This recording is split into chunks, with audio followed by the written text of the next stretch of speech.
Whoever he is, sucker. It is episode 2 of season 1 of Bar, and we're going to dive straight into this episode. We kick off the episode. We're in the elevator. We are in the elevator. We've got one of the dealers. She is slashed in the face, of course, for last episode. So basically, the start of this episode is them sorting that whole situation out. She gets sent to hospital while they dispose of the body, but of course, we know someone else got away. But it looks like these people are from Miami. We then get and Tommy, damn it, Tommy, they're discussing it. Tommy kind of wants, like, I like the fact there's a conflict of interest here, but they respect each other no matter how different their opinions are. I feel like it definitely shows you two best friends that have been through a lot, so I like that, but essentially here, he doesn't want to do anything too risky. But again, he doesn't want to bring the cartel into the loop because then once the cartel are in, we're under them, essentially, is what we get here. So this is quite interesting here. I like this talk between these two. Then the driver guy, I cannot remember his name, right? But Tommy wants him with him, and then Ghost is like, no, and he's like, you know what, aye. Turns out that the driver's father is basically who brought these two into the game. And it's weird, because, like, you've got a completely... It's almost a completely black crew, and then there's Tommy. He's like the blackest white guy I've ever seen in TV history. Like I'm not even joking. Like when I say that, he really, really is. But at the end of the day, it'll be interesting to see how this plays out as we move on. We then see Tasha and her mother. Whoa! Jesus Christ, man! It almost fucking blew my ear. Blew my ears off. Like those two discussions, she's like, honey, there is always another ass, which Tasha kind of knows about, but her mother's like, how are you going to get alimony with all that money when the feds know there's no income? But the whole gimmick is like, they're going legit here. So surely there would be a form of income, even with the alimony, man. Come on. Play the game, son. Play the game. Then we get Angie, right, with her hair tied up.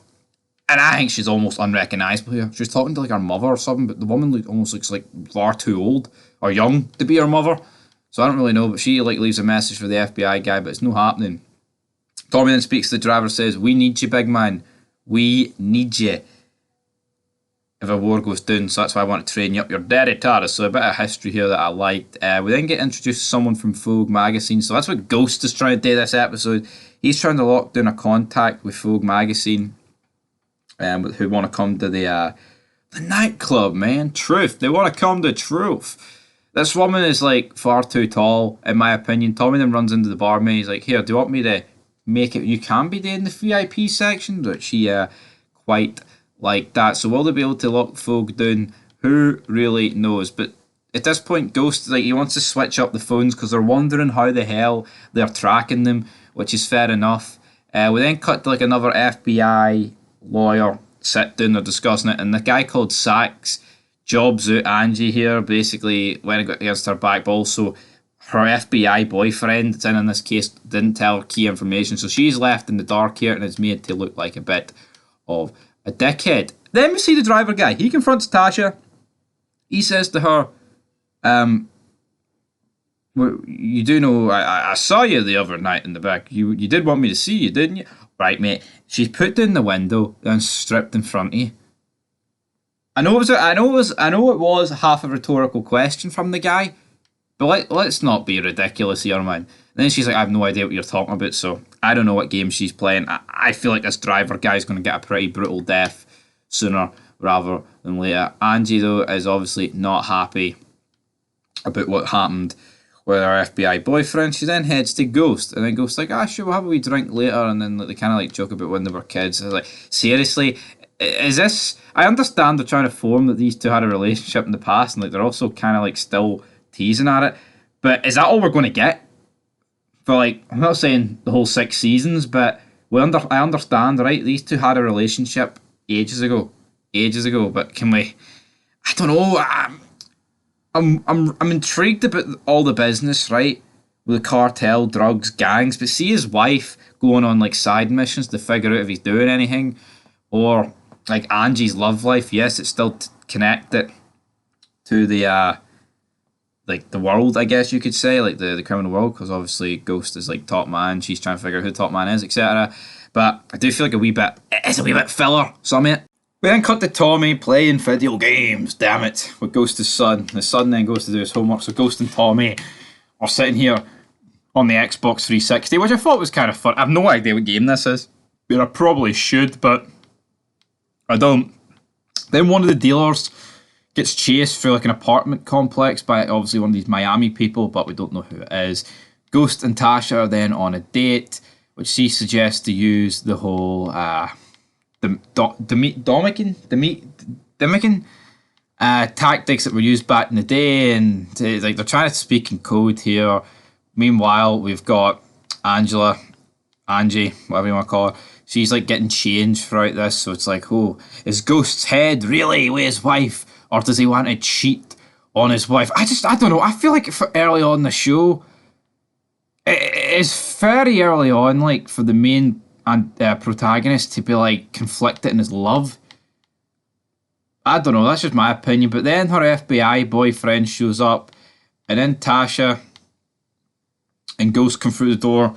And then we have like a synchronized sex scene where we've got Tasha and Ghost, and then we've got Angie as well. But she's like demanding for it rougher, and I think she's thinking of Ghost, and then Ghost is plying Tasha while he's thinking of Angie. So who knows how this is going to go for these two? But then see later on in the club.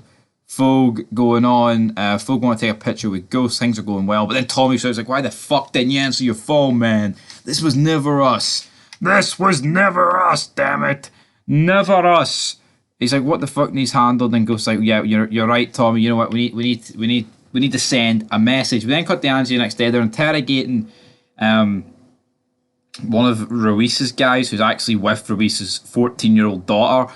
And this was a good scene for Angie. She managed to get one up over Sax by getting the guy to sign to an agreement, because she whips out a phone and it's like, we know you're dating, or you're going with Ruiz's 14-year-old daughter, and obviously this guy is very reluctant to sign, but he has to after she shows him a picture of an underage kid naked. Like, holy moly, this show is really explicit, isn't it, if we're being honest, man? It really is. So, yeah, he's kind of backed into a corner here. Like, I know you're always led to believe that everyone has a choice. I mean, you could argue with this guy. I guess he could have fucking said, no, that's not her. He could have just denied it to the end. And because, like Angie says, it wasn't even a picture of Ruiz's girl. It was someone else's. So, that's quite intriguing. After this, then, we see basically like all these like severed body parts turn up. It's obviously all these not Dominican like, but all the Miami contacts that are doing this. We then see the woman who gets slashed in the start of the episode the end of last episode.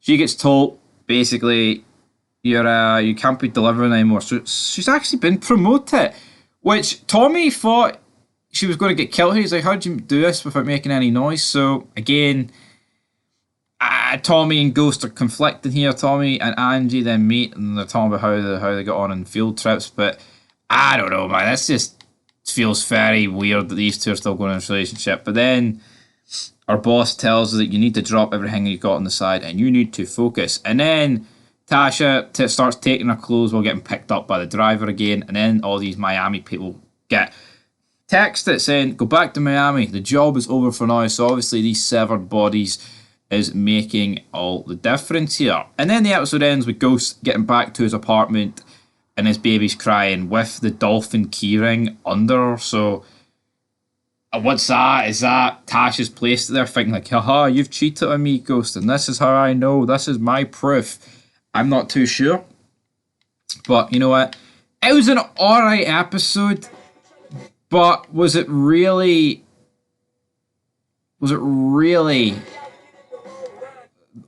better than the premiere? I'm not too sure, if I'm being honest. I don't really know what I'm even going to rate it. I gave the premiere a 6. But I honestly, was this episode better? I feel like it was a bit filler. Like, I feel like it kicked off really strong. Like, I think all the gang stuff's good. But there's too much focus on other stuff that there doesn't really need to be on. And I feel like I'm already thinking of that as the show is going on right now. So who knows, guys? But I'm going to give this episode a 5 out of 10. I've still faith that this show could be really good and I'll enjoy it. But, 11 out of 20 so far isn't exactly ideal.